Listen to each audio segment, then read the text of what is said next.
We are live. Hello, everybody. It is so great to be back here with all of you with season 2 of the Growth Invitation.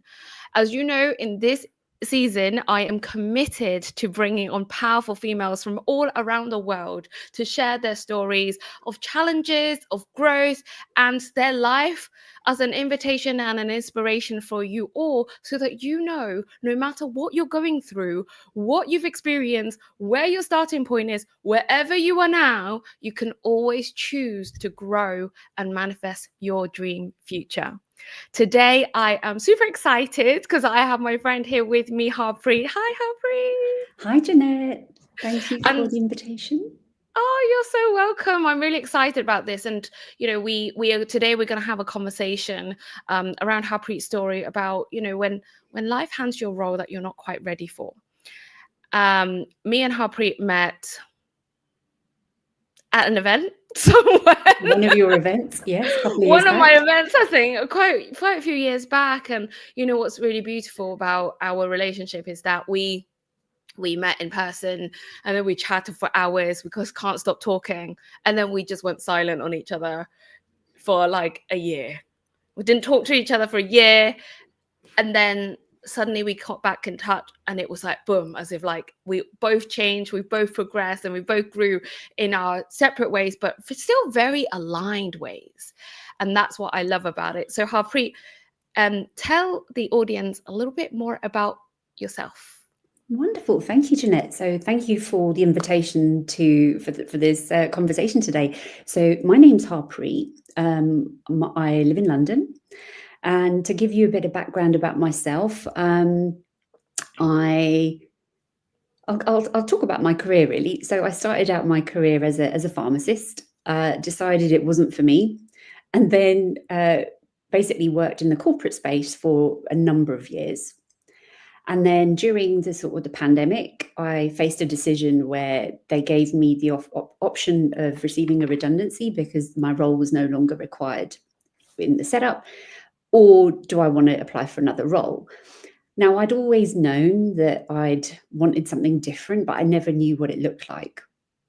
And really, the question that did it for me, I asked myself, if I'm still doing this in the next 5 years, how am I going to feel? Like, do I still want to do that? And then that answer to that, it kind of made the decision for me. So I decided to leave during the height of the pandemic, and then literally moved into the coaching space and personal development, which has always been a passion behind the scenes. It's been more of a hobby. And now I've been able to actually set up my own business, work with clients from around the world, and I love it. And that's essentially why we met. That's what brought us together in the first place. Yes, That's a I little love snapshot. that. Yeah, I love that. And you know, it's like a very quick snapshot. It's always when you introduce yourselves like this happened. But it's Yeah. obviously a lot of like this happened. Yeah. Right. But today, you know, we can be talking for hours and sharing so many stories between the two of us. But you know, today we decided actually we're going to talk a little bit about when something really big happened in your life and you didn't expect it. So you had to take on a role where you didn't even feel ready. So I would love for you to share that story with our audience today, and really just kind of what actually happened, and you know, what did you think and how did you get through it? Okay, so thank you for allowing me to share. So in parallel to me sort of being a pharmacist and having my corporate career, when I started my pharmacy journey many, many moons ago, I randomly decided to join a local kickboxing class. And it was literally just to try it out. And I had never been one for sports at school. I would do anything to get out of it. But I always had in the back of my mind, I wouldn't mind trying it out. And literally, I went to try it out at a local club. And I loved it. And ever since, I have been at that same club. And it's coming up, it's 26 years this January is the number of years Wow. actually started when I was really, really young. A bit of a joke, but yeah, so I've done it for a long time, and the story really is about my journey through that 26 years and becoming or being in the position that I am today. And essentially what happened is I joined the class originally just to keep fit. It's just to really keep fit. And it's a great way of releasing energy. I suppose I wasn't particularly assertive when I started out my career and at that age. So it was a great way for me to build up my self-confidence. Really, I wasn't confrontational, but a great way to release sort of different emotions every week. And I thoroughly enjoyed it. And it became like a really big part of my life, to the point where it was like a non-negotiable. I wouldn't do anything else on a Monday or a Wednesday because it was like, I love it. And how I started out as a student. And my dear instructor would always be like, Harpreet, step up and come and demonstrate. And initially I was like, no, I can't do this. I was petrified, completely out of my comfort zone. And slowly but surely over the period of time, I got comfortable because I was building up that muscle memory. I was understanding how to do the techniques because I was showing up every week, twice a week. So I became more confident. That confidence grew big time. And I would really attribute my confidence today to the martial arts practice that I've had all this time. And then what happened was we eventually got to a period of time where I became comfortable doing the techniques. And eventually we had some class gradings. And like sort of fast forward, I think it was back in 2006, I went for my black belt grading and I got my black belt, which was a massive achievement for me. Bearing in mind, I'd never really thought about it. It was not why I started it in the first place. And I'll really sort of now move on to sort of what's happened more recently. So as a black belt, I carried on training. I would step in for my instructor when he wasn't around. So I became comfortable with that. And even stepping in and taking a class is a massive thing when you're not kind of used to it. So again, through his guidance, through showing up every week, I slowly became really comfortable with stepping in, taking the class. And bear in mind, we have students of different levels, different capabilities. So you kind of have to go in and you assess who you have in front of you, and then you decide what it is you're going to cover. So that's kind of like how it works. And I love that. I love that sort of having that skill set to be adaptable to the audience in front of me. And essentially the story which we're really sort of referring to here is a couple of years ago. Sadly, my instructor was diagnosed with cancer, but it was the prognosis wasn't very good. And he said to me, I'd like you to take over the kickboxing class. And I was like, don't be silly, nothing's going to happen to you. You're going to be back in no time. Like, I'll cover whilst you're not here. And we never really discussed it after that. But sadly, his condition deteriorated really quick. And within the space of, he was diagnosed in October, by the following March, it was just not looking good. And really what this story is about is the transition that I had to make from being a student and a follower to then stepping up in and stepping into his shoes and to become a sensei. And the story is really that he sadly passed away on a Sunday, and we had classes on a Monday and a Wednesday. And I remember saying to myself just before this had happened that I can't imagine that first lesson, and I'm going to need some time. I'm going to need a couple of weeks off. I can't do it. And I don't know what happened, but that the day Monday morning, we found out he'd passed on the Sunday. Something immediately switched. And I was like, I have to go. We are training this evening because this is what he would have wanted. But also, I would say, in line with the work that I do, my self-image changed. My identity changed overnight because all of a sudden, I was the instructor. I was a sensei. What would the sensei do? Sensei will put students first, always. This wasn't about me being a student who was grieving. This was about being the new sensei, showing up for the students. And because we also didn't have a place to go to congregate together because there was nobody at his home. So I have to say it was one of the hardest things I've ever had to do, but I'm so glad that I did, because it was that sort of stepping stone from being a student to now being the instructor or the sensei, as we refer to it. So that in a nutshell is kind of like the story of, following in somebody's footsteps. And like bearing in mind, he had over 40 years experience and I haven't matched that at all. So there was a lot of conflict in my mind, imposter syndrome, etc. And I've had to work through that to get to this stage where I am now. Wow. And, I know that can't have been an easy journey either. And now you're saying, actually, it was an overnight thing. But there must have been, and I know we've talked about this previously, but like so much that actually went on behind the scenes internally, the internal shifts. And you talked a little bit about the self-image and the imposter syndrome, and just for someone, for you now, it's 26 years, because back then it wasn't. No. And also for you to know that actually my instructor and my sensei had 40 years of experience. I'm not even half yet. Yeah. So what actually happened? Like, how did you feel at that moment when you realized, oh my God, I actually need to take this class? And what came up for you and how did you overcome that? So I think that first class, that was the toughest one. And that was it was more of an emotion. I wasn't really thinking about the rest of it, the imposter syndrome or anything. It was more just to show up. I mean, it was very ridiculously emotional. I can't even, we did a silence. We grieved. It was a really bittersweet moment, I would say.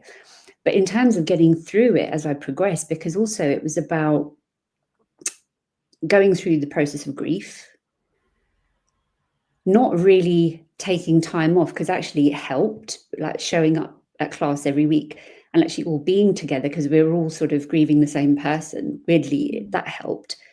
But it was also, I think, the biggest lesson that I learned over the period of time was making the classes my own. So it was taking everything that I learned and putting my own spin on it. Now, as we talked about, I moved into the personal development space. And I don't know if the timing was divine timing or the way it worked out is when I kind of really was working on my business, that it was happening in parallel. And actually, a lot of the principles that sort of I teach my clients is really sort of what martial arts is about. There's so many parallels to it. So I've incorporated that into my martial arts practice.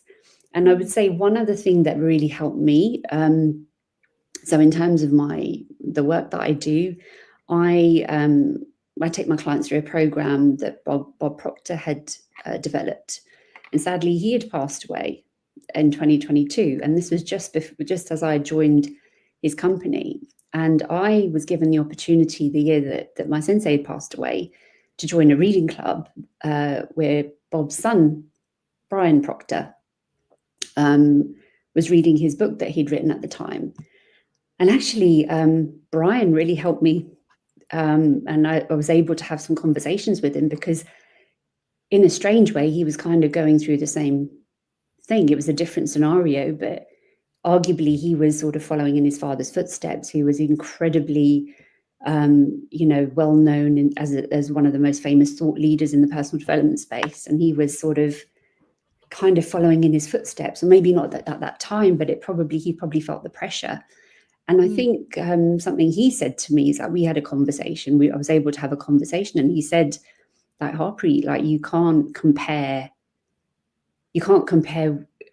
what you're bringing to the table based on what your sensei did. You've got to just literally make it your own. That was his advice, and that's exactly what I did. And I think that's what really helped. And I was able to marry all the principles from my coaching work, and I still do even now. It's like the power of repetition, like muscle memory, sort of. We're learning techniques, so we're creating that muscle memory so it becomes a habit. Being able to respond to a situation as opposed to react, like this, like reading the energy of a room. I mean, there's so many facets. I mean, I could talk about this for hours. So it's been great to be able to sort of draw on what I've learned in the personal development space and apply it to my martial arts practice.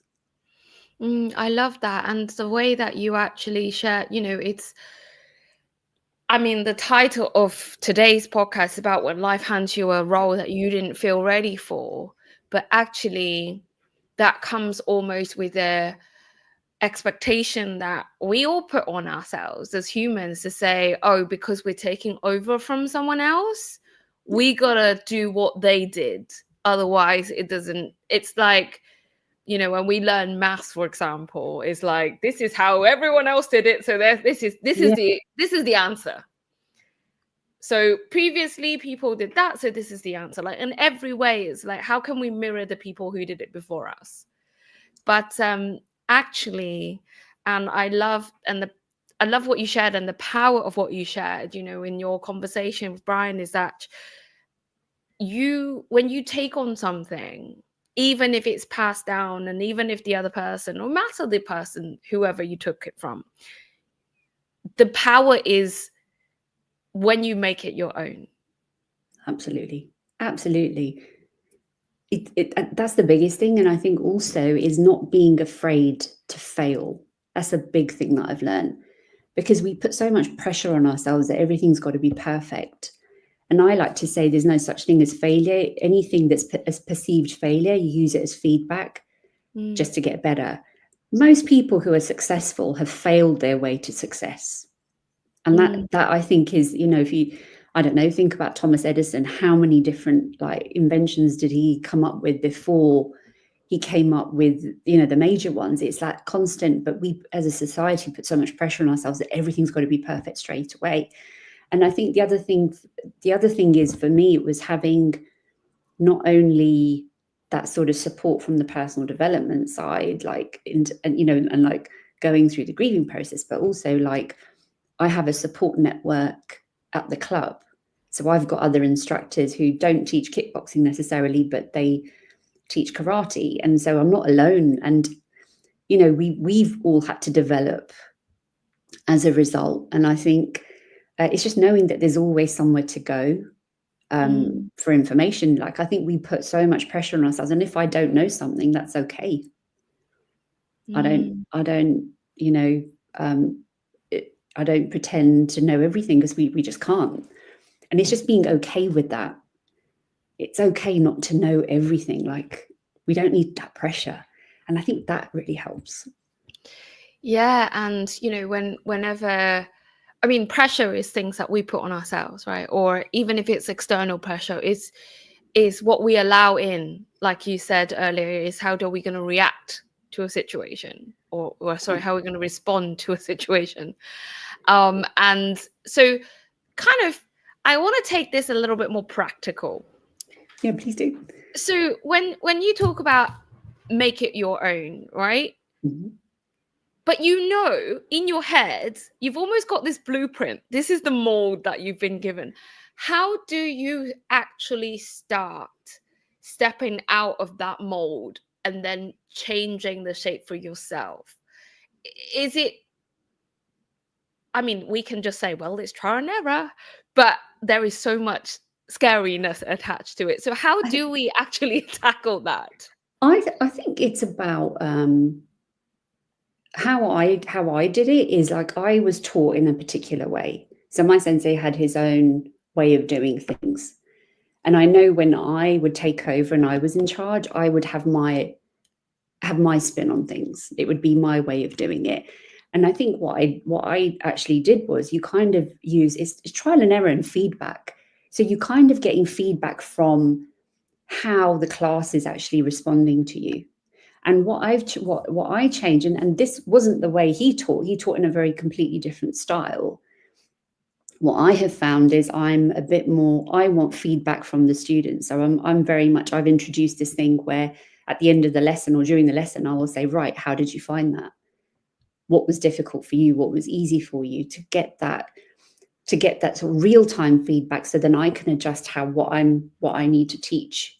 And that's the way I've approached it. And I think that's worked really, really well. And also, I think in terms of how I've incorporated, as I said, the mindset piece is a lot of the students, like I've had some new students start this year, and it's been 6 months. And when you talk to somebody new who starts doing this, they're very critical. I've got one student who's very self-critical of like, oh, that was very difficult. I wasn't very good. That was really hard. And I've got another one who the language is very different. It's like, that was really good. And I tried my best. And what it really is that switch of it's always about what you're telling yourself. So if you tell yourself something's going to be difficult, that's what it's going to be. It's like we apply labels and meanings to situations and activities. And actually, if you can fall in love with the thing that you're doing, it's just going to feel way easier. And again, it's sort of like, actually, if you've got somebody brand new and they're trying something brand new and they're saying, oh, I'm not very good, I'm not as good as the others.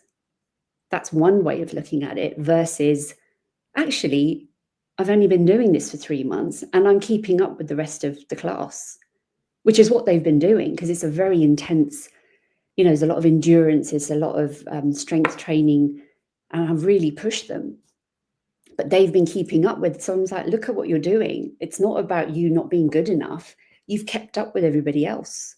So it's how you choose to frame something. And I think that's been a big, because as I say, there's lots of different abilities in the class. It's not all one standard across the board. So I have to be able to adapt according to who I've got in front of me. So that's how I hope I've answered the question, but that's the way I've approached it. Yeah, absolutely. And we as coaches, we know how important it is, crucial it is, Absolutely, to actually watch the language and how we're describing something. And it's almost like, no matter what it is that you're trying to do in life, we're all trying to do in life, it's like, well, how are we going to describe this experience to ourselves, for ourselves? Yeah. It's how are we going to choose to say, yes, I love this and it's a new challenge, and it's like, oh, I've not done this before? Or is it, oh my God, this is new, this is hard, and I don't know if I can do it? Yeah, that's exactly it. You've hit the nail on the head. And it's about, if we go back to self-image, it's I think it's self-image, if in a nutshell, is about how you see yourself, what you think of yourself. Now, if you're going to give yourself a hard time every time you start something new, you're not doing yourself any favors. And the great litmus test is, like, if somebody else was to listen to your inner dialogue whilst you're trying something new, what would they be hearing? That's a brilliant question. And it's not just limited to when you're trying something new, but all the time. Because I know we talked about, what's one thing that somebody could take away from this conversation? It's like that. The big one is, how do you speak to yourself? How do you treat yourself? The longest relationship you're going to have with anyone on this earth whilst you're here is the one you have with yourself. Make it a really, really, really good one. That's the key. And it's like, because if you were to have, say, your child or your partner try something new, you would be so encouraging. You'd be like, don't worry, you'd nurture them. You have to nurture yourself. And don't be afraid to fail. If something doesn't go right, if something doesn't go well, so what? Who actually cares? I'm going to be quite bold. Like, I mean, really, it's that pressure we put on ourselves. Right? So I think that's kind of what I've learned over the last couple of years, especially. And do you think, like, I mean, it probably is quite hard to put a number on it, but throughout that journey of when you actually became the instructor and the sensei that you wanted to be, how many times do you think you failed? Oh, very good question. I think in the first year, I found it really tough. And I think that's just because from an emotional, but bear in mind, I've been training for such a long time, and I'd lost somebody who was super, super close to me, who I'd see every week. And during that first year, I think there was multiple times, and I think it was just more the way I was reacting to situations, because it's very different when you just taking over the class on behalf of somebody. But I had like different scenarios, and I mean, it's a different ball game when you have new people wanting to join, and you have to vet them. Are they the right fit for the class, and vice versa? It's a different level of responsibility. And I think it was those moments where there's a few things that happened during that first year, especially when you're not feeling, probably feeling a little bit fragile and you're grieving and like a multitude of emotions. It was a massive thing. I think it was a big thing to go through. And I think when you're not feeling your best and you're dealing with things, you may feel like, oh, this I didn't handle this so well. But then I think, again, it's about giving yourself grace and just recognizing that, look, it's been a tough time. It's been a tough year. This is why you're reacting in this way in these certain situations. And it was a bit of a trick question, and it just came to my head, so I thought I'd throw it out there.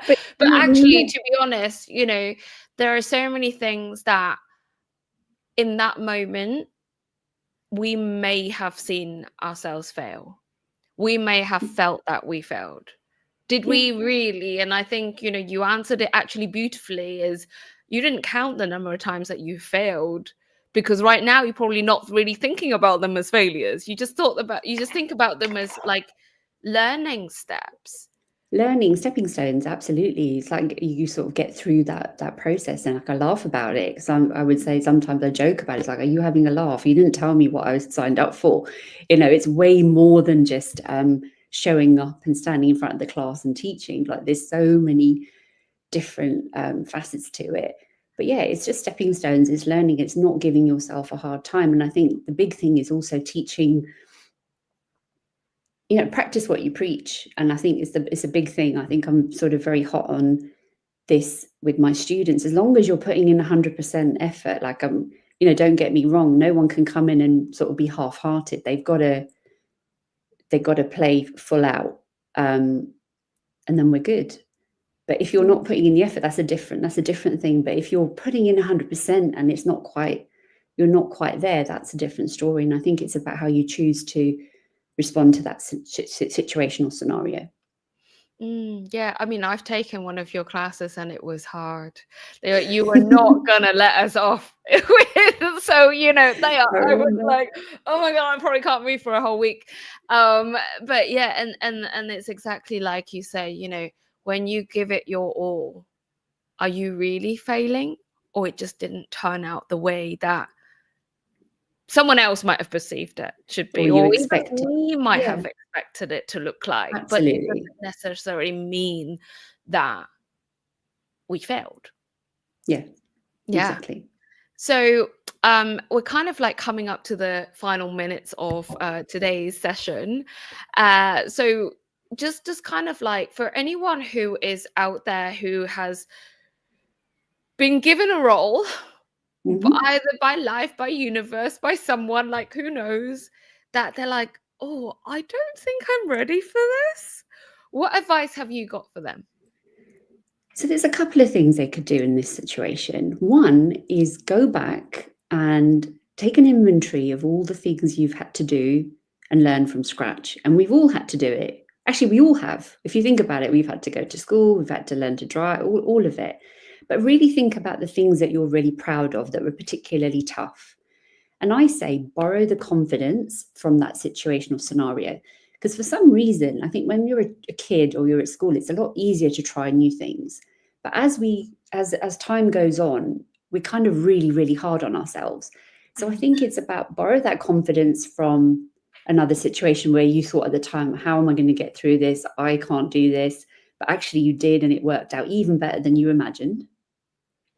And another sort of tip would be, if it's a situation, say it's a brand new job or you're taking over from somebody, write down what you're telling yourself. Just write it all down, like brain dump it. And then switch it and tell yourself the opposite. So it's literally like you're changing, you're flipping the switch, you're changing the record, because it's really whatever you're telling yourself, you're not going to, your self-image is sort of, it sets the boundaries to your individual accomplishment. So what we're doing is, it's a brand new situation. You want to expand that self-image, expand those boundaries. And you've done it time and time and time again. We're just doing it again. It's just stepping out of the comfort zone. So it's, what are you telling yourself? Because if you're telling yourself this is going to be hard, flip it to, actually, what if it's so easy? What if it turns out even better than I imagined? Flip the story. And it doesn't have to be major, it doesn't have to be paragraphs, but even that 1 or 2 sentences, and you're just changing what you're telling yourself, will make a huge difference. I love that. Well, thank you so much, Harpreet, for actually coming on and sharing your story and so many tips. Actually, we had so many tips from you today. It's amazing. I know that you can just reel them off. I know.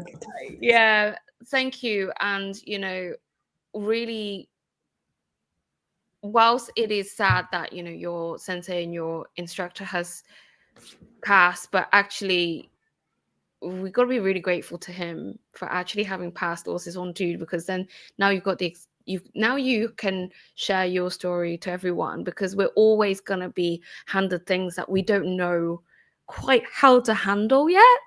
Absolutely. But then when we can learn how to make it all our own, that's where our power shines. So thank you so much for sharing that. Thank you for letting me be here. Thank you, Janette. It's been a pleasure. So for the audience, whether you're watching live or if you're watching the replay, we would love to hear from you. You know, what are the thoughts on this episode? Have you had any similar experiences? Maybe you've got something that you would like to share with us in terms of tips and tricks. And if there's one thing that you can take away from Harpreet's story, what would it be? We'd love to hear from you. And on that note, thank you so much once again, Harpreet. And for everyone watching, thank you. And we will speak to you again in 2 weeks' time. Bye for now. Bye-bye.